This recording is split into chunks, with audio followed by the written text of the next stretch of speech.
हरे कृष्णा प्रभु जैन माता जी, आप सभी का एक बार स्वागत है। हम भगवत गीता, भगवान का दिया हुआ ज्ञान, उन्हीं की वाणी में जो अर्जुन के माध्यम से हमें बताया जा रहा है, हम उसका अध्ययन करने का प्रयास कर रहे हैं। और उस प्रयास में हमें सफलता मिले, हम उसको अच्छी तरह से समझ पाए और आगे बढ़ पाए। इसीलिए हम पहले शुरुआत प्रेयर से करते हैं। तो will start with the prayer. Hare Krishna. Hare Hare Krishna. ओम अज्ञानतिमिरान्धस्य ज्ञानाञ्जनशलाकया चक्षुरुन्मीलितं येन तस्मै श्रीगुरुवे नमः। श्री चैतन्य श्रीचैतन्यमनोभीष्टं स्थापितं येन भूतले स्वयं रूपा कदा मह्यं ददाति स्वपदान्तिकम्। वन्देऽहं श्रीगुरो श्रूयुतपदकमलं श्रीगुरून् वैष्णवांश्च श्रीरूपं साग्रजातं सहगण रघुनाथं तं सजीवम् सौदैतं सावधूतं परिजनसहितं कृष्णचैतन्यदेवं श्रीराधाकृष्णपादान् सहगण ललिता श्रीविशाखानि विद्वांस। हे कृष्ण करुणा सिंधु दीनबंधु जगतपते गोपेश गोपिका कांता राधा कांता नमस्तुते। तत्वकांचन गौरांगी राधे वृंदावनेश्वरी वृषभानुसुते देवी प्रणमामि हरिप्रिये। वाञ्छाकल्पतरुभ्यश्च कृपा सिन्धुभ्य एव च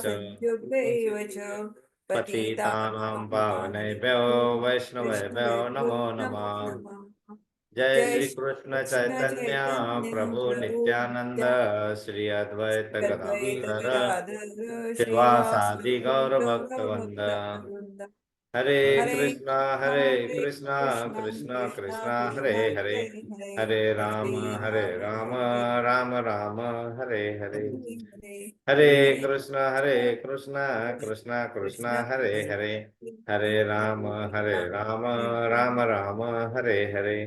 हरे कृष्णा कृष्णा कृष्णा हरे हरे, हरे राम राम राम हरे हरे। हम जय पताका स्वामी महाराज का प्रणाम सर, मंत्र आपका बोलेंगे। स्क्रीन विजिबल नहीं है, मतलब आपका प्रेजेंटेशन विजिबल नहीं है। नहीं है? नहीं है। ओ, एक मिनट। अभी? नहीं सर, नहीं प्रभु जी।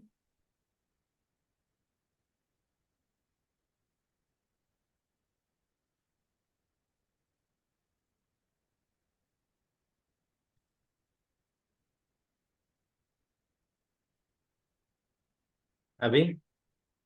हाँ, अभी आया। Now it is. ओके, तो हम जय पताका स्वामी महाराज का प्रणाम मंत्र बोलेंगे। नमो तो नमो पादाय ताय कृष्ण कृष्ण पृष्ठाय भूतले श्रीमते जया श्रीमते पताका जया पताका स्वामिने इति नामिने नम आचार्य पदया नमस्कार पदाय गायि कृपा प्रदायिने गौर कथा दामदया नगरागम तारिणे। कृष्ण ग्राम तारिणे। हम प्रभुपाद जी का प्रणाम मंत्र बोलेंगे। नमो ओम विष्णुपादाय कृष्णाय कृष्ण कृष्ण पृष्ठाय पृष्ठाय भूतले भूतले श्रीमते श्रीमते भक्ति भक्ति वेदांत वेदांत स्वामिने स्वामिने इति नामिने। नामिने। नमस्ते नमस्ते सरस्वते सरस्वते देवे देवे गौरवाणी गौरवाणी प्रचारिणे तारिणे निर्विशेष निर्विशेष शून्यवादी शून्यवादी पाश्चात्य पाश्चात्य देश तारिणे। जय श्री कृष्ण चैतन्य श्री कृष्ण प्रभु नित्यानंद श्री श्री अद्वैत अद्वैत गदाधर गदाधर शिवासादि शिवासादि गौर गौरभक्त। भक्तवृंद। ओम नमो भगवते वासुदेवाय। ओम नमो भगवते वासुदेवाय। ओम नमो भगवते वासुदेवाय। ओम नमो भगवते वासुदेवाय। ओम नमो भगवते वासुदेवाय। ओम नमस्ते वासुदेवाय। हरे कृष्णा। आप सभी का एक बार फिर स्वागत है। हम भगवत गीता, भगवान का बताया हुआ गीत जो ज्ञान रूपी गंगा के तरह बहता है, और हमें उस ज्ञान रूपी गंगा को समझना, हमारे अंदर उसको लाना, और इसके लिए हमें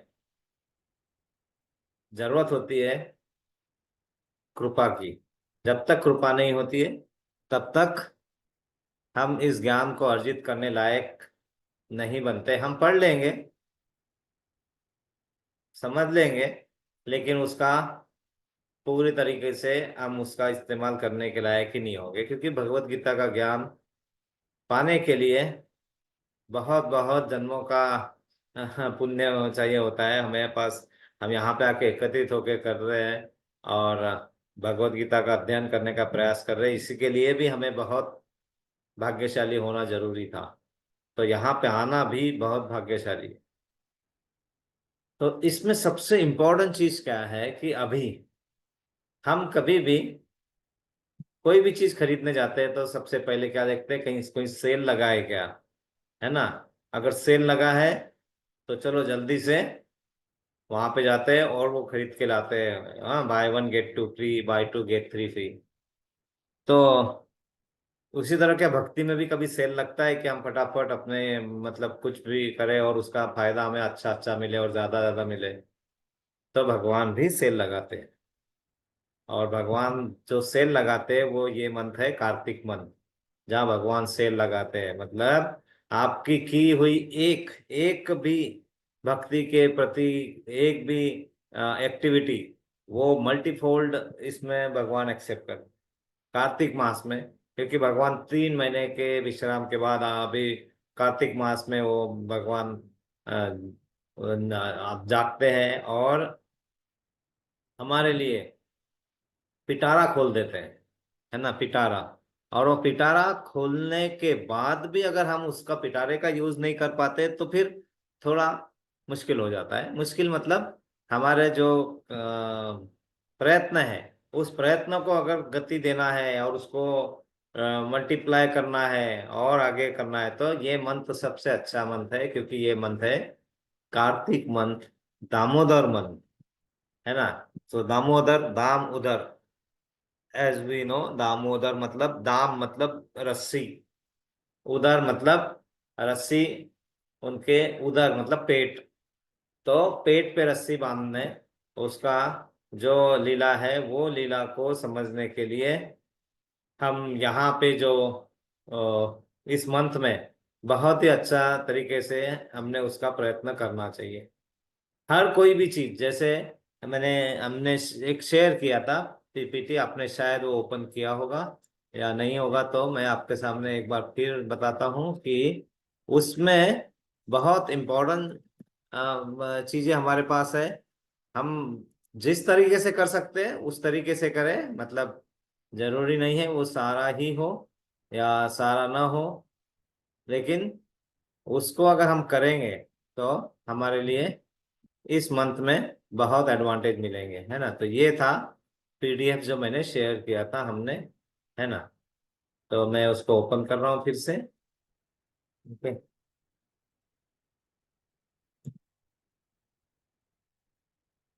इट्स टेकिंग टाइम। ओके, हो जाएगा। तो यहाँ पे अलग अलग तरीके से इस मंथ में बहुत सारे एक्टिविटीज कर सकते हैं। एक तो सबसे इम्पोर्टेंट और सबसे इजी, हम दामोदर भगवान को दीप दान, मतलब दीप दिखा के हम आरती कर सकते हैं। वो कैसे करते हैं उसका भी यहाँ पे, तो ये पीपीटी अगर आपने देखा है, ये पीडीएफ है, उसमें पीपीटी एक है और एक पीडीएफ है। तो ये पीडीएफ अगर है, और अगर हम वो पीडीएफ में जो लिंक दिए उस पर डायरेक्ट जाके, लिंक इस तरह से बनाइए कि आप उस पर जाके ऐसे क्लिक करेंगे तो आपको वहीं ले जाएगा कि इस मास में दीपदान कैसे करते हैं।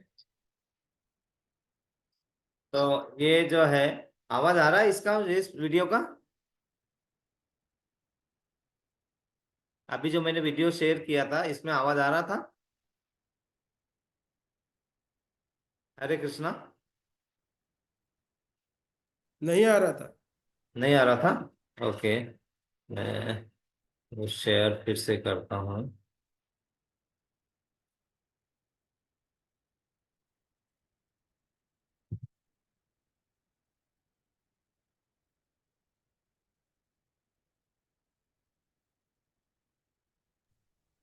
आप सिर्फ वीडियो का टैप करें सर। आप देखिए, अब आवाज आ रहा है? दीप ऑफर कर सकते हैं। सर्वप्रथम हम अपने हाथ को आचमन करके धो हाँ, जी हाँ हाँ सर। अब आ रहा था ना? ठीक है। जी हाँ। तो ये देखो, ये दीप दान करने का ये तरीका है। हरे कृष्णा। आइए देखते हैं भगवान को कार्तिक मास में किस प्रकार से हम दीप ऑफर कर सकते हैं। सर्वप्रथम हम अपने हाथ को आचमन करके धो लेंगे और मंत्र दोहराएंगे। ओम केशवाय नमः, ओम नारायणाय नमः, ओम माधवाय नमः। फिर दीप उठाते हुए श्रीला प्रभुपाद को पहले 3 बार, गौर निताई को 3 बार, उनसे परमिशन लेते, उनसे आज्ञा लेते हुए हम ये प्रार्थना करेंगे कि हम भगवान की आज सेवा कर पाएँ, उनको दीप ऑफर कर पाएँ। फिर जो है हम राधा श्याम सुंदर का जो हमारे पास फोटोग्राफ है या हमारे पास जो भी विग्रह हैं, उनको चरणों में 4 बार, नाभि पे 2 बार, मुखमंडल पे 3 बार और पूरे विग्रह को 7 बार हम जो है दीप ऑफर करेंगे। साथ ही में हम हरे कृष्ण महामंत्र दोहराएंगे। इसी प्रकार से आप कृष्ण बलराम और गौर निताई को भी कर सकते हैं। अगर आपके पास ऑल्टर में और भी विष्णु तत्व हैं तो आप उनको 7-7 बार भी कर सकते हैं। अंत में जो है, जो हमारा आज हम कार्तिक मास में राधा दामोदर या यशोदा दामोदर जी का जो हम एक फ़ोटो रखते हैं अपने पास या विग्रह होंगे आपके पास, उनको इसी प्रकार से भगवान को उसमें 4, 2, 3, 7 बार आप जो है आरती उतार सकते हैं इस प्रकार से। और यशोदा मैया को 3 बार कर कर अंत में श्रीला प्रभुपाद को हम 3 बार आरती को दिखा सकते हैं। और फिर जो है सभी भक्तों की तरफ करते हुए, अगर आप मंदिर में हैं तो 3 बार भक्तों को कर कर आप जो है अपने इस दीपदान को संपन्न कर सकते हैं। याद रहे, साथ में हमें हरे कृष्ण महामंत्र करते रहना है। हरे कृष्णा, हरे कृष्णा। आइए देखते तो यहाँ पे आपके पास जो भी विग्रह या फोटो या जैसा भी है, दामोदर है या राधा माधव है, राधा कृष्ण जिस भी रूप में है, जैसे भी है, तो 4 बार उनके चरण कमलों में और 2 बार नाभि के पास और 3 बार उनके मुखमंडल के पास और बाद में 7 बार पूरे शरीर को, पूरे शरीर पे, मतलब पूरा हिस्सा 7 बार। और शुरू में जैसे बताया कि आप पहले गुरु से परमिशन के लिए जैसे है तो पहले 3 बार ऑफर करके और बाद में हरे कृष्णा मंत्र का जप करेंगे। तो ये एक विधि है, ये हमारी सेवा करने का। दूसरा, हम वहां पे देखते हैं उसी पीडीएफ में, तो यहाँ पे ये एक लिंक दी है, ये दामोदर अष्टकम। ये लिंक पे अगर आप क्लिक करेंगे तो यहाँ पे दामोदर अष्टकम प्ले होगा। यहाँ पे अलग अलग भी है, लेकिन हमारे ये वाला खानदान जो है में 3 पूरा पीढ़ी बाद है, तो बच्चे आए तो इसलिए लोग इसको बहुत रखा था। पूछते हैं। हम अपनी बेटियों बाकी को भी फोटो अच्छे हैं, पूरा डिटेल है, ये देखिए। अत्यन्ततो धृत्य गोप्या नमामीश्वरं सच्चिदानन्दरूपं लसत्कुण्डलं गोकुले व्रजमानम्। तो ये जो है, ये पूरा आप सिर्फ इसको आप चला दीजिए और सुन लीजिए। अगर हम अभी तो याद नहीं होगा तो कोई प्रॉब्लम नहीं है, इसको दिन में एक बार इस कार्तिक मास में चलाइए और उसको सुनिए। ये है, इसको कहते हैं दामोदर अष्टकम। ओके, तो ये एक चीज है। और उसके बाद में अगर दामोदर अष्टकम के लिरिक्स चाहिए तो वो भी उसी पीडीएफ में मिलेंगे हमें। उस पीडीएफ में अगर हम जाते हैं तो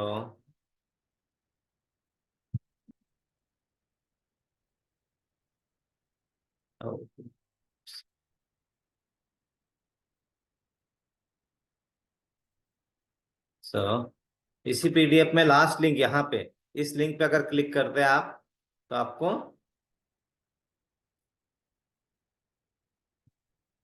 रीलोडिंग,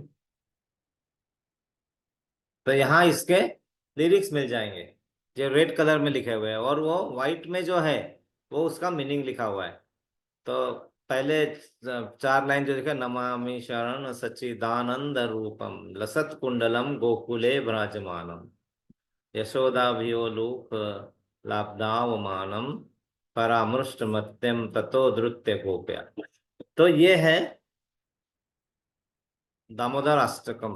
तो ये अलग अलग तरीके से हम सेवा कर सकते हैं, और जैसे बताया इस मंथ में ऑफर लगा होता है, उसका यूज हमें करना चाहिए, है ना, अच्छे तरीके से। ठीक है, हरे कृष्णा। तो दामोदर मंथ है, इसके बारे में हमें पता होना चाहिए। इसके पहले कि हम आगे श्लोक में जाए, थोड़ा सा हम उसके बारे में दामोदर लीला के बारे में थोड़ा समझ लेते हैं। तो ये दामोदर मंथ जो है यहाँ पे, ये क्यों मनाया जाता है? तो यहाँ पे आप देखेंगे कि यहाँ पे दामोदर भगवान और उनको यशोदा माता क्या कर रहे हैं, यहाँ पे हर पिक्चर में देखिए, वहां पे उनके कमर में रस्सी बांधने का प्रयास कर रहे हैं, दाम उधर मतलब पेट पे। तो यहाँ पे सबको पता है कि ये लीलाएं ऐसी है कि बहुत शॉर्ट में करेंगे हम, कि भगवान कृष्ण को भूख लगती है, तो वो यशोदा माता को बुलाते हैं, यशोदा माता मुझे भूख लगी है, मुझे खाना दीजिए। यशोदा माता आती है, उन्हें खाना देने का प्रयास करते हैं, खाना देते हैं, तो उस समय उन्हें कुछ किचन में से कुछ जलने का, उनके किचन से कुछ जलने का या ऐसा कुछ स्मेल आता है, तो वो उधर किचन में उनको नीचे रख देते हैं और किचन में चले जाते हैं वो देखने के लिए। तो भगवान कृष्ण जो है, ये खुद ही कृष्ण मतलब जो सबसे आकर्षक हो, तो सबको आकर्षित करते हैं, लेकिन इन्हें खुद अट्रैक्शन चाहिए होता है ना। और यहाँ पे क्या हुआ कि यशोदा माता ने उन्हें छोड़ दिया और फिर वो चले गए किचन में। तो उससे हमारे बाल कृष्ण को बहुत गुस्सा आता है, और वो क्या करते हैं, वो जैसे इधर उधर देखते क्या दिखता है उन्हें, तो उन्हें दिखते हैं मटकी, है ना, और वो माखन वाली मटकी, वो सब तोड़ फोड़ देते हैं, और तोड़ फोड़ के वो खाना चालू कर देते हैं, चाटना चालू कर देते हैं। वही नहीं, वो अपने सबने मित्र परिवारों को बुलाते हैं, है ना, पशु पक्षियों को, है ना, बर्ड को और मंकी को, जो उनके बहुत ही प्यारे मित्र हैं, उन सबको बुलाते हैं, और वो सब पूरे जो ऊपर ऊपर बांध के रखे हैं उसको भी तोड़ देते हैं। और वो सब, तो जब यशोदा माता वापस आती है, देखते हैं कि अरे ये क्या है, ये तो सब बिखर गया, तोड़ फोड़ दिया। यशोदा माता को गुस्सा आ जाता है। यशोदा माता को जैसे गुस्सा आता है, तो यशोदा माता छड़ी छड़ी लेके उनके पीछे दौड़ना चालू करते हैं। आप देखिए, जस्ट विचार कीजिए ना, वहां पे, यहाँ पे ये हमारे ठाकुर जी छोटे नन्हे नन्हे कदमों से भाग रहे इधर उधर, और यशोदा माता उनके पीछे छड़ी लेके दौड़ रही है। यशोदा माता बहुत फास्ट दौड़ के इनको पकड़ लेती है, लेकिन ये भी पकड़वाना वो उनकी लीला का ही पार्ट है ना, अदरवाइज पकड़ना पॉसिबल नहीं है। तो यशोदा माता उनको पकड़ती है, उनके सामने वो खड़े होते हैं, तो यशोदा माता उनको बहुत गुस्सा आता है, तो क्या करते हैं, उनको उखल से, उखल मतलब मोर्टल मतलब जिसमें हम ये मतलब मसाला वगैरह, मिर्ची मसाला को कूटते थे, वो होता है उखल, है ना। तो उसको उस उसमें पकड़ के उसको बांधते हैं, और बांधते हैं, बांधने का प्रयास करते हैं, तो हर बार 2 इंच रस्सी कम पड़ जाती है। और वही रस्सी जब कम पड़ती है, तो यशोदा माता और रस्सी लाते हैं और बांधने का प्रयास करते करते बहुत सारी गोपियां भी आती है, वो भी बोलती है हाँ हाँ इस नटखट को बिल्कुल बांधना चाहिए। उनके मन से तो इच्छा होता है कि नहीं बांधना चाहिए, लेकिन उन्हें ये देखना भी होता है कि कैसे ये लीलाएं होती है, उसका आनंद लेना होता है उन्हें, तो वो बोलते हैं इनको बांधना चाहिए, बांधना चाहिए। वो भी अपनी अपनी रस्सियां ला के देती है, लेकिन हर बार वो रस्सी को बांध बांध के लंबा कर करके 2 इंच कम पड़ जाता है, वो बांध ही नहीं पाते। और वो 2 इंच जो होता है वो क्या दर्शाता है, हमारा अहंकार, हमारा ईगो, हमारा गुस्सा, वो सब वो दर्शाता है। तो जब तक वो हमारे पास हमारा ईगो रहेगा, हम नहीं बांध सकेंगे। तो यहाँ यशोदा माता को गुस्सा आया होता है, और वो प्रयत्न कर करके थक जाते हैं, और थकने के बाद फिर बोलते हैं कि अब तो मैं थक गई। तो माता यशोदा को लाला जी कहते हैं, ठाकुर जी, कि क्या प्रॉब्लम है माता जी, आप मुझे बोलिए, मैं अपने आप को बनवा लूंगा। तो वो रस्सी लेते हैं, आप इतना क्यों कष्ट ले रहे हो, और अपने आप को अपने पेट पे रस्सी बांध लेते हैं। तो माता जी कहती है, यशोदा माता, अरे छलिया, मैं इतने देर से बांधने का प्रयास कर रही हूँ, मुझसे नहीं बंधा और तू बंध गया। तो उन्होंने कहा कि माता, मुझे कोई प्रेम से एक शब्द भी कहे तो मैं अपने आप को बनवा लेता हूँ, लेकिन उसमें प्रेम होना चाहिए। प्रेम किस लेवल का, राधा रानी के लेवल का प्रेम, किस लेवल का, यशोदा माता के लेवल का, उस तरह का प्रेम होना चाहिए। तो फिर भगवान अपने आप को बंधवा लेते हैं। और ये यहाँ पे बांध दिया, और माता जी का गुस्सा अभी भी चल रहा है, और उन्होंने वहीं उसे छोड़ दिया आंगन वहां पे, और अपने कार्य में लग गए। इसको बांध के इसको सजा ही देंगे आज। यहाँ पे देखा ठाकुर जी ने इधर उधर, अरे अब तो कोई नहीं है, चलो वो निकल गए गार्डन में। और गार्डन में निकले, और वो जो उनके पीठ के पीछे बांधा हुआ था पैर रस्सी से, जो उखल, उसको खींच की शक्ति से खींच के ले जा रहे हैं। और ये भी उनकी लीलाओं का ही एक रूप होता है, क्योंकि वो उनको वो उसी इसीलिए बंधवाना था कि वो वहां से जाके वहां जाएंगे और वो उखल वहां अटकेगा।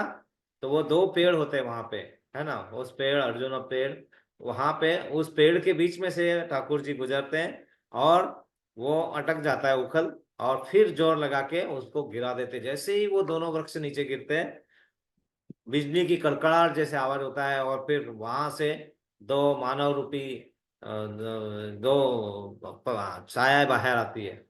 और वो आवाज सुन के सभी गोपी गोपिकाएं वहां पे एकत्रित हो जाती है, और वो वहां देखते हैं तो क्या है कि वहां से जो दो छवियां निकली, जो वहां से निकले, वो भगवान को प्रणाम कर रहे हैं, और हमें मुक्ति देने के लिए हमें बहुत सारा धन्यवाद दे रहे हैं। तो ये सब देख के सब गोपिया गोपाल जाते, और यशोदा माता को बुला कहते, माता माता ये देखो ऐसा हो गया, ये पेड़ गिर गया। माता तो डर जाती है, लेकिन यहाँ आके देखते तो दृश्य देख के ही अचंभित हो जाते हैं, कि वहां देखते हैं कि वहां जो है, वो दो पेड़ गिरने के बाद उन्हें दो कुमारों को, जो किनके, अपने कुबेर कुबेर भगवान के, कुबेर देवता के दो पुत्र थे। वो दो दो पुत्र जो थे, उनका नाम था मणिग्रीव एंड नल कुबेर। ओके। तो ये दोनों जो थे, कुबेर देवता के पास कोई पैसों की कमी नहीं, कुछ नहीं, जितना वो कहलाते ही है धन के देवता। तो ये सब बिगड़ गए थे, और इन्होंने बहुत सारी गलत संगति में थे। और एक बार वो कहीं ऐसे ही कन्याओं के साथ कहीं अपना ये कर रहे थे, स्नान कर रहे थे, और वहां पे से नारद मुनि गुजरते हैं। तो वो देख के कन्याएं एकदम बाहर निकल के अपने आप को छुपा के और उनको नमन करते हुए आगे चल जाती है। लेकिन ये तो अपने मदधुंद स्थिति में रहते हैं, और वो बिल्कुल नहीं करते कुछ। तो ये देख के नारद जी को गुस्सा आ जाता है, और उन्हें वो शाप दे देते। शाप देते ही इन लोगों का दिमाग ठिकाने पे आ जाता है एकदम, और वो माफी मांगते हैं, ये करते हैं, बहुत करते हैं। और तो नारद मुनि भी जब देखते हैं कि अपने इतना पश्चाताप की भावना दिख रही है, तो उनको बोलते हैं कि यस, तुम्हें मुक्ति तो मिल सकती है, लेकिन दामोदर आएंगे जब, तभी, तब तक आप वहीं खड़े रहोगे। और वही दामोदर आते हैं और इनको मुक्ति दिलाते हैं। तो जब नल कुबेर और मणिग्रीव जैसे गिरे हुए पतित लोगों को मुक्ति मिल सकती है, तो हमारा क्या है ना। तो इसीलिए इस मंत्र में जो जो भी सेवा हम कर पाएंगे, बिल्कुल करना चाहिए, किसी भी तरह से करना चाहिए, तो उससे हमें बहुत ज्यादा लाभ की प्राप्ति होगी। ये है यहाँ पे इसका। तो इस बारे में और किसी को कुछ बताना है, पूछना है, जोड़ना है, घटाना है, कुछ भी करना है, तो आप कर सकते हैं, बता सकते हैं। कोई प्रश्न है तो भी पूछ सकते हैं, फिर हम आगे बढ़ेंगे। तो ये मंथ जो है 18 अक्टूबर से 15 नवंबर तक दुबई में रहेगा। और इस दौरान जहाँ पे भी अगर हम जा सकते हैं, दीपदान तो होता ही है, कामन दीपदान भी होता है, और आरती और ये सब बहुत जगह होते रहती है। तो जहाँ पे भी है आपने एक बार जाने का प्रयास जरूर करना चाहिए उन पे, और उसका लाभ उठाना चाहिए, है ना। बहुत ही आनंददायी क्षण होता है, बहुत आनंद होता है, आनंद ही आनंद है।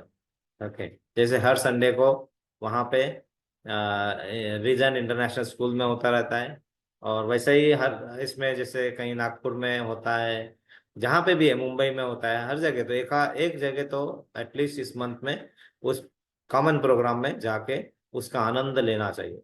तो किसी का कोई प्रश्न या कुछ है, या कुछ ऐड करना चाहते हैं? हरे कृष्णा।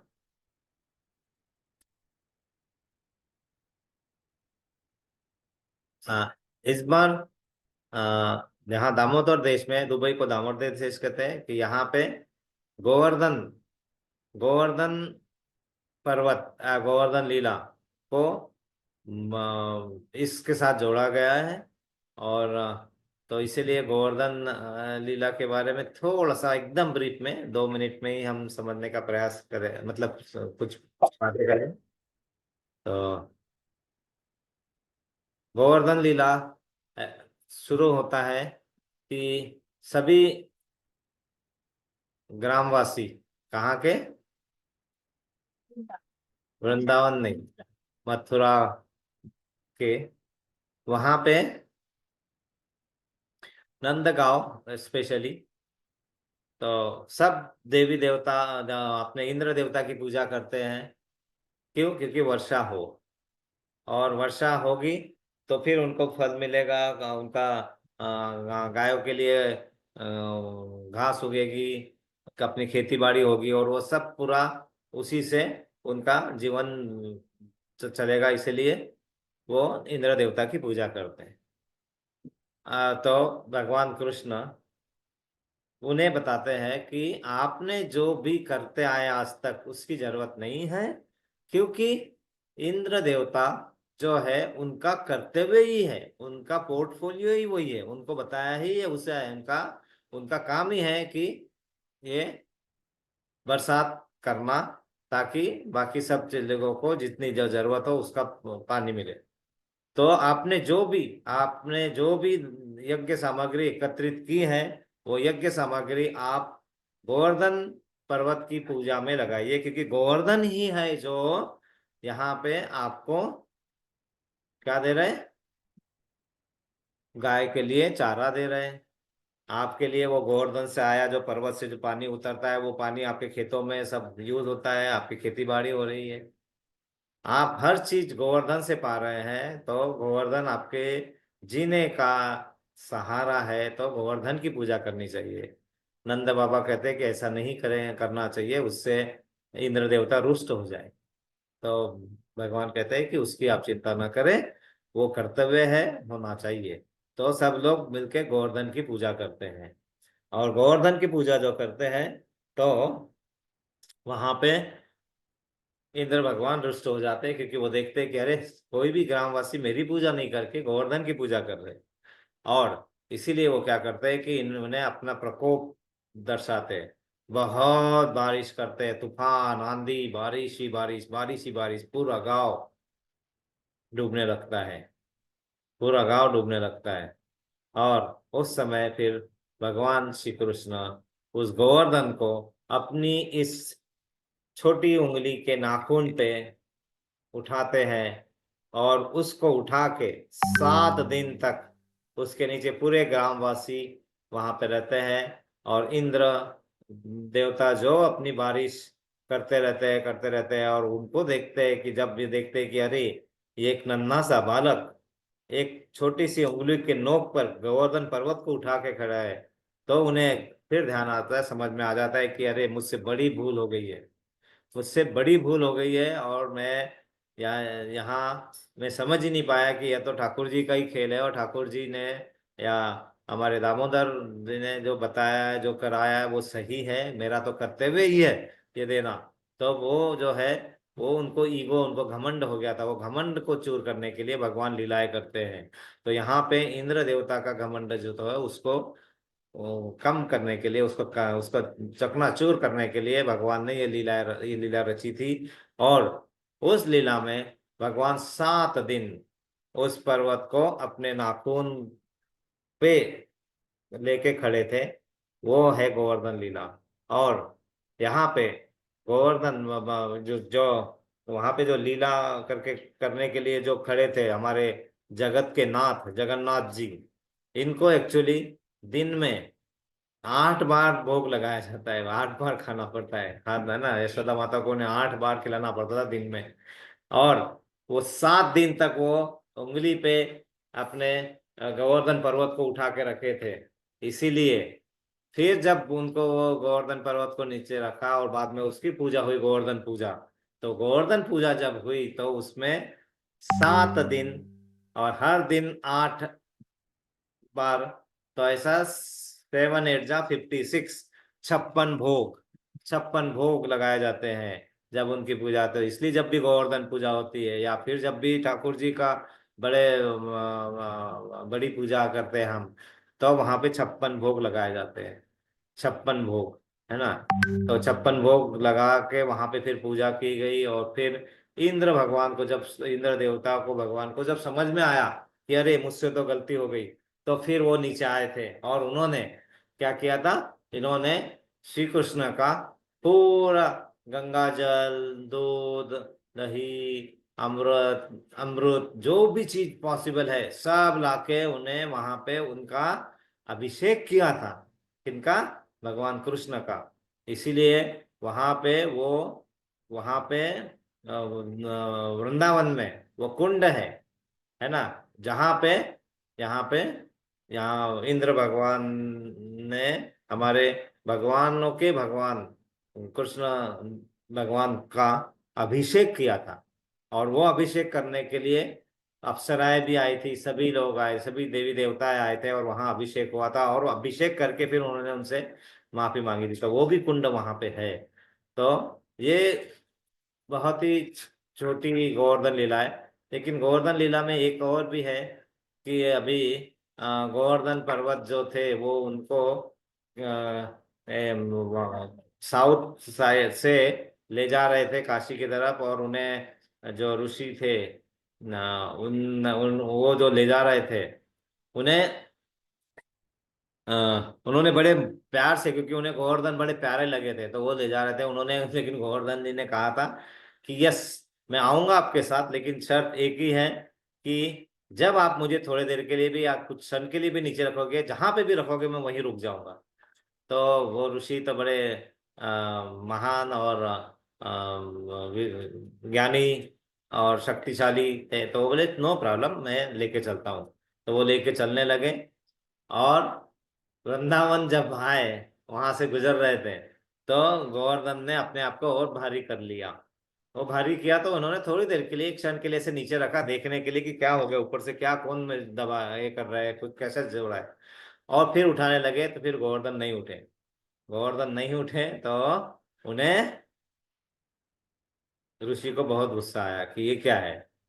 तो गोवर्धन जी ने कहा, आपने, आपको अपनी शर्त याद है? शर्त क्या थी कि एक बार भी आकर हम हमें नीचे रख दोगे तो खत्म, हम वहीं पे रुक जाएंगे, इसलिए अब मैं यहाँ से आगे नहीं आऊंगा। तो ऋषि बहुत रुष्ट हो गए और उन्होंने गोवर्धन को ही शाप दे दिया कि तुझे हर साल तुम इंच इंच इंच इंच कम होते रहोगे। और वो उसी कारण आज गोवर्धन पर्वत हर साल धीरे धीरे धीरे धीरे धीरे कम हो रहा है। और अभी अभी उनकी ऊंचाई कुछ 25 से 30 फुट ही बची है अभी, 25 से 30 फुट ही बची है। इसके पहले कि वो पूरे अंदर चले जाए, जाके दर्शन कर लेना चाहिए, है ना। तो 30 फुट ही बची है, जबकि शुरू में जब गोवर्धन पर्वत को वहां लाया गया था तो उनकी ऊंचाई जो थी वो अराउंड 3 किलोमीटर की थी। उनकी वृंदावन से उसकी छाया मथुरा तक जाती थी, है ना। तो अब तो वो बहुत कम हो गए। तो ये है गोवर्धन लीला के, वो भी हमें ध्यान रखना होता है कि गोवर्धन लीला, दामोदर लीलाएं, सब लीलाएं इतनी आनंददायी है कि उसको सुनते रहो सुनते रहो सुनते रहो, और हम सुनते ही रहेंगे। तो ये सब है। तो इसमें किसी को कुछ ऐड करना है, कुछ करना है, बहुत शॉर्ट में किया हमने, लेकिन अभी इस मंथ में है तो करना चाहिए। इसलिए किसी को कुछ ऐड करना है, किसी को कुछ पूछना है तो कीजिए, अदरवाइज हम आगे अपने रूटीन इस पे भगवत गीता का दूसरा अध्याय, गीता का सार जहाँ थे उससे आगे बढ़ेंगे। किसी को कोई प्रश्न है, कुछ ऐड करना है?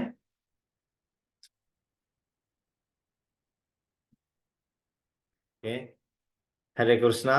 तो लेकिन हमारे दामोदर का स्वागत बहुत अच्छे से करते रहना है, अपने अपने दामोदर जी का, है ना।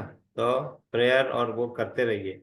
इसमें अगर आप एक माला भी करते हैं, दो माला, चार माला, जितना भी करते हैं, जब बिल्कुल जरूर ही करना चाहिए, क्योंकि ये जो है ये वापस मौका जल्दी इतना अच्छा नहीं आता है ना। तो इसमें इस्तेमाल करना चाहिए, क्योंकि यही होती है नवदा भक्ति, भक्त को शुरुआत करने का बहुत ही अच्छा मौका होता है। और ये यहाँ पे अगर आप दामोदर देश में है तो यहाँ पे देखो एक इनवाइट भी है।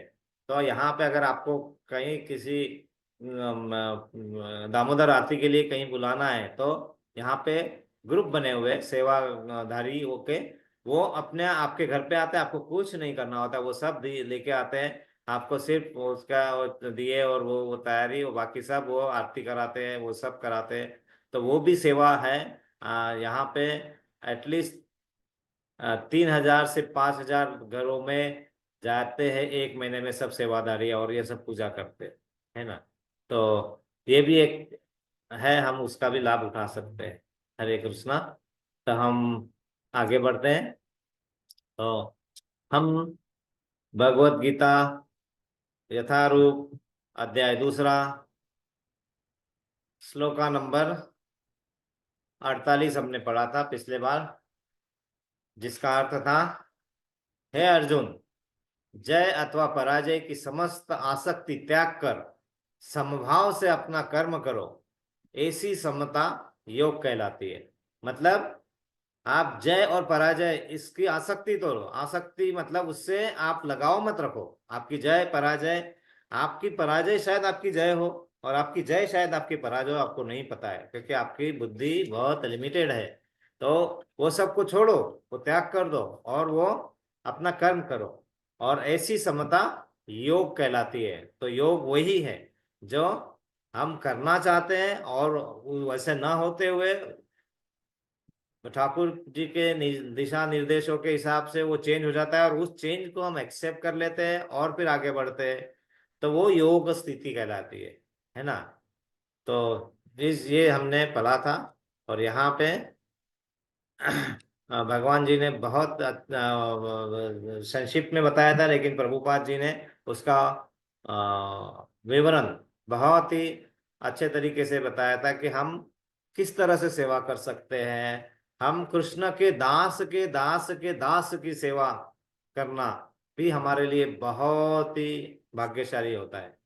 लेकिन वो करते वक्त कृष्णा भावना भावित होकर करना है, कि हम जो भी कर रहे हैं हम किस लिए कर रहे हैं, वो हमारे मन में भाव वो ही होना चाहिए, है ना। तो वो भाव अगर है तो हमें हमारे जो कर्म है वो अपने आप ही सकाम कर्म से निष्काम कर्म की तरफ बढ़ जाते हैं। और हम अननोइंगली वर्णाश्रम धर्म का पालन करना सीखने लगते हैं। वर्णाश्रम धर्म मतलब 4 आश्रम और 4 वर्ण। तो हम जैसे आज कलयुग में हम ऑलमोस्ट सभी लोग शूद्र वर्ण में आते हैं, क्योंकि हम न तो ज्ञान को शास्त्रों के द्वारा, वेदों के द्वारा, पुराणों के द्वारा ग्रहण करने के स्थिति में उस लायक नहीं है। तो हम ब्राह्मण कोटि में नहीं आ पाते। ब्राह्मण मतलब जो जितने ज्ञानी हो, जो इस तरह से ज्ञान अर्जित कर सके। क्षत्रिय, हम उतने शक्तिशाली है ही नहीं कि क्षत्रिय अपने आप को ही नहीं संभाल पाते, अपने आप को ही नहीं बचा पाते, तो हम दूसरों को कैसे दूसरों की रक्षा कैसे करेंगे। तो वो लेवल के भी हम नहीं है। वैश्य मतलब व्यापार, व्यापार मतलब जो दूसरों के लिए करे। तो आजकल व्यापार कैसे हो रहा है आपको पता है, सब जगह भ्रष्टाचार, सब जगह कहीं पे भी उसको मतलब वो पुण्यता का लेवल तो घसर ही चुका है। तो सभी ऑलमोस्ट हम लोग शूद्र कैटेगरी में। शूद्र मतलब हमें नीच जाति के मानना नहीं है। शूद्र मतलब जो सेवा करे, जो सेवा, और हमारा धर्म ही सेवा है। सनातन धर्म मतलब सेवा। तो हम किसी न किसी की सेवा कर रहे हैं, वो एक कर ही रहे हैं हम ना। किसी मालिक की सेवा कर रहे हैं, किसी दोस्त की सेवा कर रहे हैं, कई माता पिता की सेवा कर रहे हैं, बीवी की सेवा कर रहे हैं, बेटों की सेवा कर रहे हैं। सेवा करना हमारा धर्म है। लेकिन वही सेवा अगर भगवान के लिए हो जाए, वही सेवा हम भगवान को सेंटर में रख के करें, तो क्या प्रॉब्लम है? तो सब बल्ले बल्ले। तो वही यहाँ पे एकमात्र उद्देश्य विष्णु को प्रसन्न करना है, हमारा धर्म, वर्णाश्रम धर्म। और वो अगर हम कर ले, तो हम यहाँ पर परोक्ष रूप से अर्जुन को कृष्ण द्वारा बताई गई विधि के अनुसार कर्म करने का आदेश दिया गया है। तो हमें वो समझना है कैसे करना है, और वही हम समझने का प्रयास कर रहे हैं। और बस जो कार्य कर रहे हैं उसको कृष्णा भावना भावित होके करते चलो, है ना। ज्योत से ज्योत जगाते चलो, प्रेम की गंगा बहाते चलो, राह में आए प्रभु जी, जो दीन दुखी। हाँ, यस प्रभु जी, उनको गले से लगाते चलो। यस प्रभु जी, कहिए। प्रभु जी इतना अच्छे से आपने सारी वो कथाएं की, लीला की है। तो इस पवित्र मास में एक और छोटी सी एक प्रसंग है जो गुजरात का ही है। इसके लिए मैं, अगर आज्ञा हो तो मैं कहूँ प्रभु जी, हम तो। तो हमारे तो कर्ण लालायित रहते हैं आपके वाणी सुनने के लिए। आप बताइए प्रभु जी। दंडवत प्रणाम प्रभु।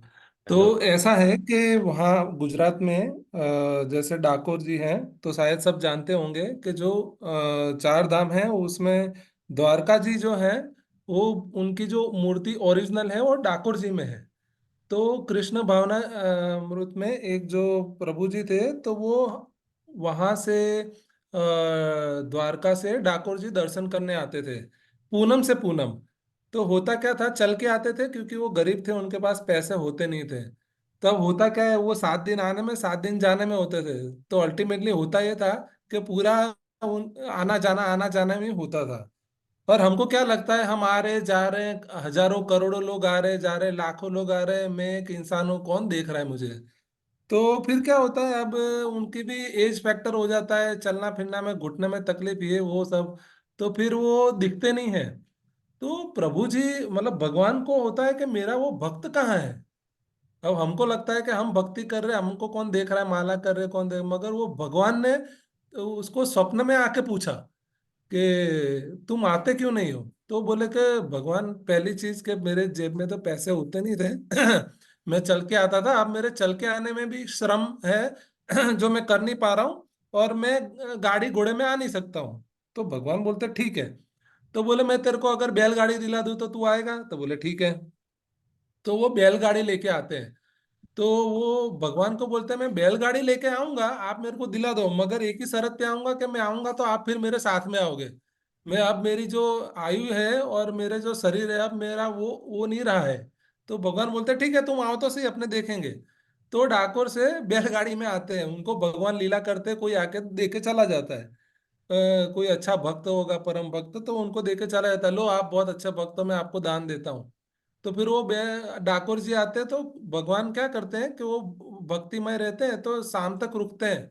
तो जब सब पंडित जी चले जाते हैं ना, तो भगवान उनको बोलते हैं कि एक काम कर, बोले मैं तेरे साथ चलता हूँ, पर बोले कि तू थोड़ी वेट कर। तो क्या करते हैं, उनके भगवान जी सारे जो गहने वहने उनको पहना रहते हैं, सारे उतार के पोटली में डाल लेते हैं। तो बोलते हैं चल। तो बोलते हैं कि भगवान आप ये गहने लेके जाओगे, सब मेरे को कूट डालेंगे कि तू यहाँ पे आया था चोरी करके चला गया। बोले कुछ नहीं होगा, मैं हूं ना। पर वो भगवान की लीला जो है ना, वो भगवान ही जानते हैं। तो फिर भगवान बोलते हैं कि चल, तो वो भगवान को बैलगाड़ी में बिठा के ले चलते हैं। अब होता क्या है, अब कृष्ण भगवान का तो जो मंदिर में जाते आते हैं ना, उनको पता है कि उनके हर 2 घंटे में कुछ ना कुछ चलता रहता है। तो द्वार खुलते हैं, द्वार बंद होते हैं, तो कभी उनको खिलाते हैं, कभी सुलाते हैं, कभी निलाते हैं, कभी ये वो। तो फिर वो 2-3 घंटे होते हैं ना, तो फिर वो सुबह 3 बजे फिर वो द्वार खुलते हैं। तो वो बोले अरे कहाँ चले गए भगवान, कहाँ चले गए, अरे।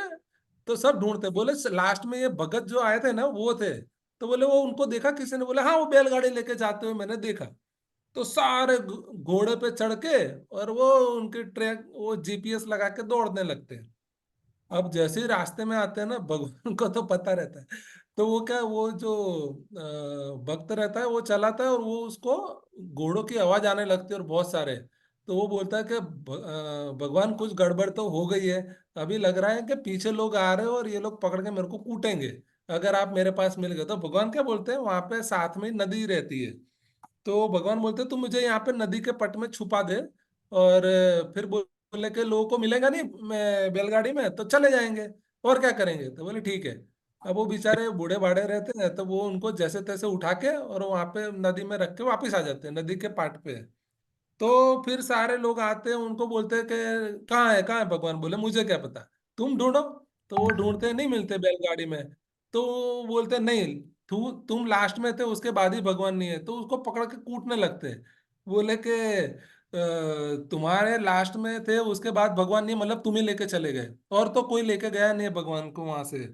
तो फिर उसको कूटते हैं, बरोबर का कूटते हैं। तो वो जो नदी पास पास में बहती रहती है ना, तो वो नदी का कलर लाल होने लगता है। तो कुछ लोगों का ध्यान जाता है, और बोले ये नदी लाल हो गई, लाल हो गई। तो फिर वो बोले कि अरे लाल कैसे हो गई। तो वहां पे फिर वो भगवान जो होता है ना, वो प्रकट होते हैं।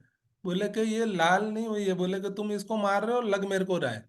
तो फिर बोले अरे रे, बोले ये तो हमसे बहुत बड़ा अपराध हो गया। तो वो जो बेचारे वो बूढ़े बाड़े रहते, तो उनको उठा उठा के फिर वही बैलगाड़ी में डाकोर लेके आते हैं। और भगवान को जब वो निलाने के लिए लेके जाते हैं ना, तो भगवान के पूरे शरीर पे घाव घाव घाव होते हैं। तो जो पंडित रहते हैं ना, उनके आंखों में आंसू आ जाते हैं, जो उनकी सेवा करते रहते हैं। बोले कि ये एक हमसे कैसा अपराध हो गया। तो होता क्या है कि हम जब अपनी भक्ति करते हैं ना, तो जब निष्काम भक्ति, कृष्ण भावनामृत, ये जो शब्द है ना, तो उसका हम महत्व नहीं समझते। मगर भगवान एक एक पल, एक एक भक्ति को भगवान समझते हैं। तो ये एक लघु कथा थी। हरे कृष्ण, हरि बोल। हरे हरे हरि बोल, हरे कृष्णा। प्रभु जी बिल्कुल सही कहा आपने, और बहुत अच्छे तरीके से आपने कथा बताई। और बहुत बहुत ही इम्पोर्टेंट कथा है कि अ, भगवान अपने भक्तों के लिए कितने कितने कष्ट सहन करते हैं। और वो सब चीजें, एक बार आप एक कदम उठाते हैं जैसे प्रभु जी ने बताया, तो भगवान आपके पास 100 कदम उठा के आपके हर कष्टों को लेने के लिए तैयार है। लेकिन आप पहले शुरू तो करो। आप अपने नाम जप में रुचि तो लाओ। आप अपने गतिविधियों को, साधना को बढ़ाओ तो थोड़ा सा, है ना। तो उसके बाद में जैसे प्रभु जी ने बताया, हर तरीके से वो भगवान आपके साथ आने के लिए बिल्कुल तैयार रहता है। अभी जैसे अभी प्रभु जी ने अभी ये तार छेड़ दिया है, तो अभी हमारे पास 7-8 मिनट है। तो मैं एक और चीज थोड़ा ऐड कर देता हूँ, और फिर हम बताएंगे। और ये बहुत ही इम्पोर्टेंट है, क्योंकि इस मास में ये चीज समझना और इसके बाद इसको अपने आचरण में थोड़ा सा लाना, तो हम भी उसका लाभ उठा सकते हैं, है ना। तो लाभ उठाने के लिए यहाँ पे जैसे प्रभु जी ने बताया वही सिमिलर है, लेकिन ये वृंदावन में हुआ है। और वृंदावन में 6 गोस्वामी पहले, जो चैतन्य महाप्रभु है, चैतन्य महाप्रभु जो यहाँ पे आए हैं इस कलयुग में, वो है राधा रानी और कृष्ण के रूप में आए। वो कॉम्बिनेशन ऑफ राधा रानी और श्री कृष्ण। और उन्हें राधा रानी के विरह का भाव अनुभव करना था, कि कैसे विरह, कितना विरह राधा रानी सह के भी प्रेम की कुछ कमी नहीं है ना। तो वो विरह को समझना चाहते थे, इसलिए उसके उनके रूप में यहाँ पे वो यहाँ पे अवतरित हुए थे। तो वहां पे जब वो अवतरित हुए थे, तो उन्होंने उनके साथ में बहुत सारे अच्छे अच्छे लोग जुड़ते गए उस आंदोलन में। वो आंदोलन का नाम ही था नाम संकीर्तन आंदोलन। मतलब उन्होंने हमें बताया था कि नाम संकीर्तन ही हमारे लिए इस कलयुग में पॉसिबल तरीका है, भगवत धाम, प्रभु के पास जाने का, उनसे टूटा हुआ संबंध जोड़ने का वही तरीका बचा है। न हम ज्ञान से, न योग से, न कर्म योग से, न अष्टांग योग से हम नहीं पा सकते हैं। हम उतने लायक नहीं, हमें भक्ति योग से ही उनके पास जाना होगा। तो वो समझाने के लिए वो यहाँ आए थे। और उन्होंने क्या किया था कि उनके साथ में जो जुड़े थे, उसमें से 6 गोस्वामी जो थे, गोस्वामी मतलब बहुत महापंडित, जो बहुत बड़े बड़े घरों से आए थे। मतलब उस समय में वो बहुत, कोई राजा का बेटा, कोई कलेक्टर के बेटे, कोई ऐसे। तो वो 6 गोस्वामी जो थे, उनको वृंदावन में जाके हर जो चीज वहां लुप्त हो गई थी, उनको वहां जाके ढूंढने का आदेश था। उनको निकालना, उसको सामने लाना, उसके बारे में लोगों को जागरूक करना, वहां भजन कीर्तन करना, वहां प्रस्तापित करना, ये सब उन्होंने किया है। और उन्होंने बहुत ही अच्छे से जो जो चीज वहां पे था उसका विवरण गोस्वामियों ने किया हुआ है। तो उसमें से एक सबसे सीनियर गोस्वामी जो थे सनातन गोस्वामी जी, वो वृंदावन में रह के वहां पे वो 21 कोस की जो यात्रा ये है, गोवर्धन परिक्रमा, वो रोज करते थे। और वहां पे आके बाद में वहां पे अपने पूजा करते थे। लेकिन वो जैसे जैसे वृद्ध होते गए तो उनसे वो चला नहीं जाता था, वो तो सिमिलर, और चला नहीं जाता था। तो फिर उन्होंने उनके सपने में आए ठाकुर जी, और उन्होंने कहा कि तुम्हें अब गोवर्धन परिक्रमा तुमसे होती नहीं। नहीं बोले, जब तक मेरे शरीर में जान है मैं तो गोवर्धन परिक्रमा करते रहूंगा। और तो वो तो ठाकुर जी ने कहा, उनके सामने आए कि तुम यहाँ पे आना है। तुम वहां पे उस जगह पे वहां पहुंचे, और वहां जाके जब वहां देखा तो वहां पे एक शिला, पत्थर, पत्थर पे भगवान कृष्ण खुद आए, और उन्होंने अपने हाथों के, पैरों के और बांसुरी के निशान वहां अंकित कर दिए कि तुम अगर इस शिला के पास आएंगे और इस शिला को 4 परिक्रमा करेंगे तो आपका आपका वो परिक्रमा चार पूरी गोवर्धन परिक्रमा हो जाएगी। और वो आज भी वहां पे है, आज भी हम वहां पे उनके पैरों के निशान, बांसुरी के निशान देखे जाते हैं। तो भगवान अपने भक्तों को किसी भी तरह से छोड़ते नहीं है। उनको हम भूल जाएंगे लेकिन वो नहीं भूलते।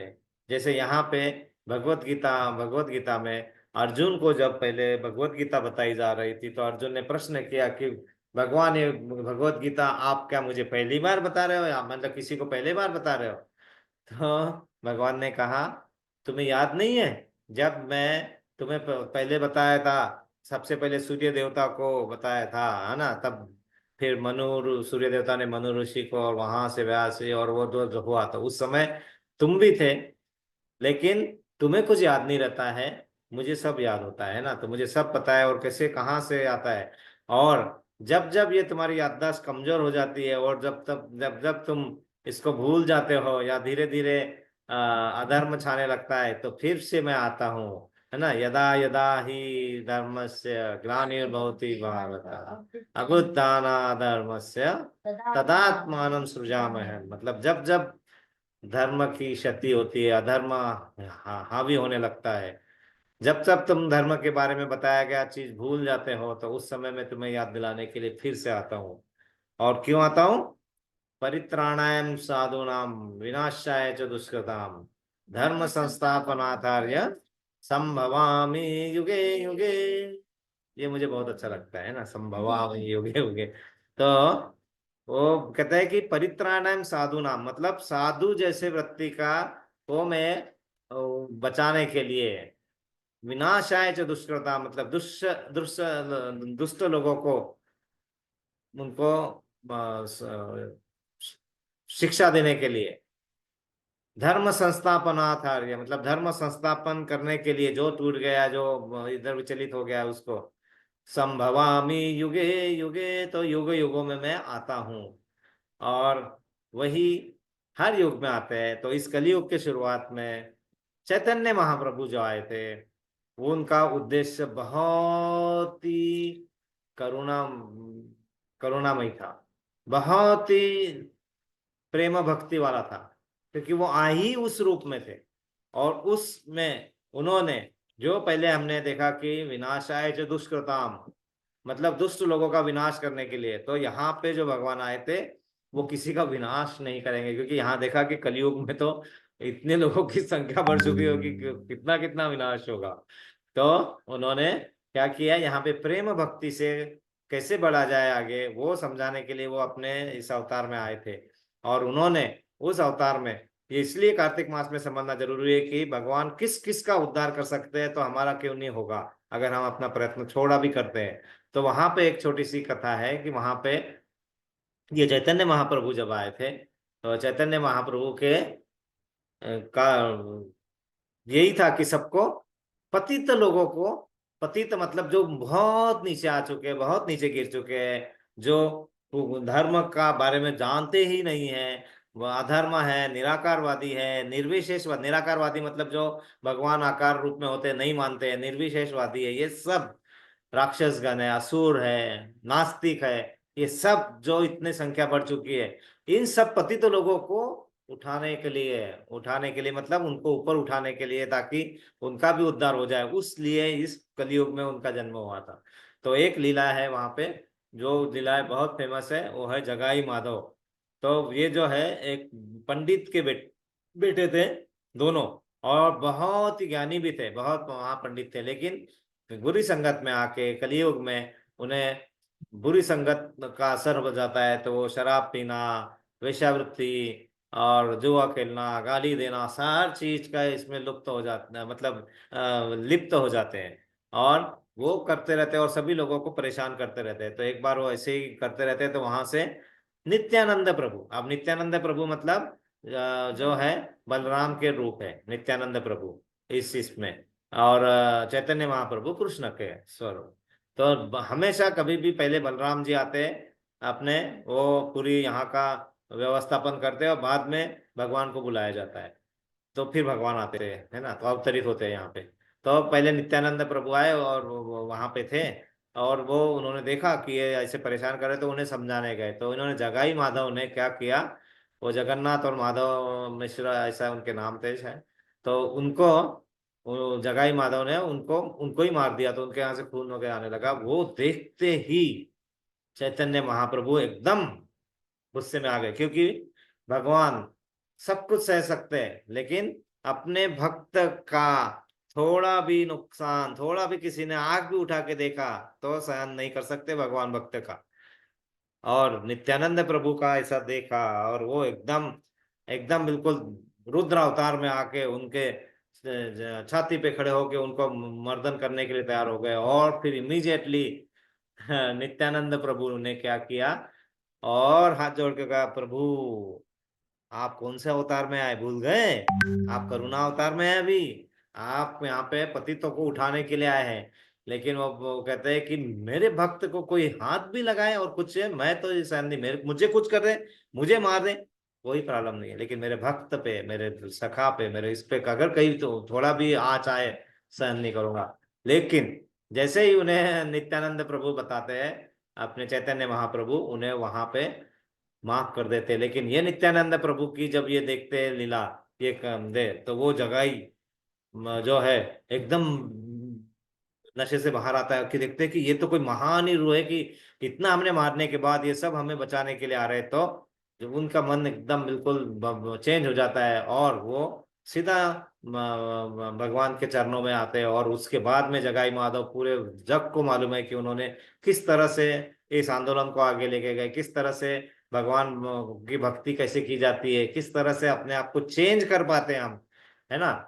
मैं हमेशा सभी को बताते रहता हूँ कि आईआईटी का मतलब क्या होता है। आईआईटी मतलब एक संस्था ही नहीं है, Indian institute of technology. IIT होता है आई फॉर इंस्पिरेशन, तो कहीं से हमें इंस्पायर होना पड़ता है। दूसरा आई होता है इंटरेक्शन, फिर हमें इंटरेक्ट करना होता है। और टी होता है ट्रांसफॉर्म, ट्रांसफॉर्म होना होता है, करना होता है अपने आप को। तो यहाँ पे इंस्पिरेशन मतलब हमें कथा सुन के, भगवत भक्त जाके, ये शास्त्रों से पढ़ के, भगवत गीता से हमें इंस्पायर होना है कि यही हमारे जीवन की सही दिशा दिखाने के का वाला ये दिखाने वाली यूनिवर्सिटी, और इसी के माध्यम से में जाना है। इंस्पायर होके काम नहीं चलेगा, है ना। फिर इंटरेक्शन, तब हम ऐसे आके बैठते हैं, भक्तों के संग करते हैं, साधु संग करते हैं, शास्त्रों को पढ़ते हैं, तो दैट इज कॉल्ड इंटरेक्शन। और फिर ट्रांसफॉर्म, आप ट्रांसफॉर्म करने की जब बारी आती है, तो फिर एग्जाम्पल लेना चाहिए हमने जगाई माधव का, कि किस पतित लेवल से कितना ट्रांसफॉर्म होके मुक्ति अपने आप को दिला पाए वो, है ना, भगवत धाम पहुंच गए। तो हम तो बहुत ही उच्च उच्च स्तर पे हैं ऑलरेडी, सॉरी मैं अपने आप को नहीं गिन रहा हूँ उसमें, तो हम तो बहुत उच्च स्तर में हैं। तो क्यों ना हम उसको, उसका लाभ उठाए, क्यों हम अपने आप अपना जो मिला हुआ बैलेंस है उसको क्यों घटित होने दे, क्यों ना उसको बचाया जाए एटलीस्ट। इसीलिए ये सब करने के लिए हमने अर्जुन को जो कृष्ण द्वारा बताई गई विधि थी उसके हिसाब से कर्म करना चाहिए, कृष्णा भावना भावी होके। हरे कृष्णा। तो यहाँ पे हम रुकेंगे, हम सबके लिए प्रेयर करेंगे। सभी को बहुत ही अच्छा ज्ञान आए मन में, भगवान की भक्ति के लिए जो समय हमें देना चाहिए 24 घंटे में, कितना समय तो कुछ निश्चित करके देना ही चाहिए। 24 घंटे होते हैं हमारे पास, और उसमें भी अगर हम इतना समय थोड़ा नहीं निकाल पा रहे तो कहीं ना कहीं हम चूक रहे हैं। और क्यों चुके? हम कर रहे हैं तो उसको सिर्फ कृष्णा भावना भेदों के हमें थोड़ा चेंज ही तो करना है। थोड़ा सा, थोड़ा चेंज करेंगे बहुत मिलेगा, है ना? तो हम सब इस मार्ग पे आगे बढ़े, अच्छे तरीके से बढ़ पाए, इसीलिए हम सबके लिए प्रेयर करेंगे। किसी के लिए कोई स्पेशल प्रेयर है? माता जी, प्रभु जी, आ, चेतना माता जी, कुछ स्वास्थ्य प्लस माइनस है, माता जी आज शायद ज्वाइन नहीं कर पाए हैं।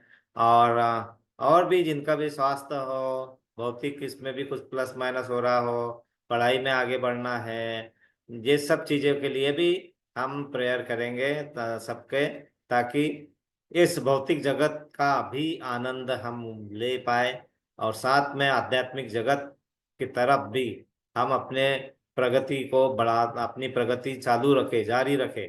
और इस मंथ में दुगुना तिगुना 100 गुना 1000 गुना लाभ मिलता है। सेल लगाया है भगवान ने, फिर से बताता हूँ, भगवान सेल लगाते हैं इस मंथ में। सेल, बाय 1 गेट 1000 फ्री, तो यूज कीजिए। इसलिए हम प्रेयर करेंगे 3 बार। हरे कृष्णा, हरे कृष्णा, कृष्णा कृष्णा, हरे हरे, हरे राम, हरे राम, राम राम, हरे हरे, हरे कृष्णा, हरे कृष्णा, कृष्णा कृष्णा, हरे हरे, हरे राम, राम राम, हरे हरे, हरे कृष्णा, कृष्णा कृष्णा, हरे हरे, हरे राम, राम राम, हरे हरे।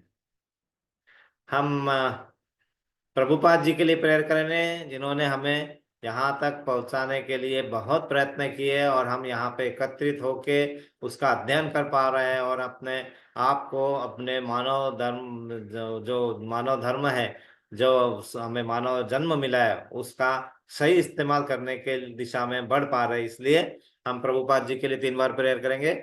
हरे कृष्णा, कृष्णा कृष्णा, हरे हरे, हरे राम, राम राम, हरे हरे, हरे कृष्णा, कृष्णा कृष्णा, हरे हरे, हरे राम, राम राम, हरे हरे, हरे कृष्णा, कृष्णा कृष्णा, हरे हरे, हरे राम, राम राम, हरे हरे। वाञ्छाकल्पतरुभ्यश्च कृपा सिन्धुभ्य एव च पतितानां पावनेभ्यो वैष्णवेभ्यो नमो नमः। अनंत कोटि वैष्णवंद की जय, प्रभुपाद की जय, गुरुदेव की जय, ग्रंथराज श्रीमद् भगवद गीता की जय। निताई गौर प्रेमानंदे, हरि हरि बोल। सभी एकत्रित भक्तों की जय जयकार हो, हरे कृष्णा। सभी एकत्रित भक्तों की जय जयकार हो, हरे कृष्णा। सभी एकत्रित भक्तों की जय जयकार हो, हरे कृष्णा। श्री गुरु और श्री गौरांग की जय जयकार हो, हरे कृष्णा।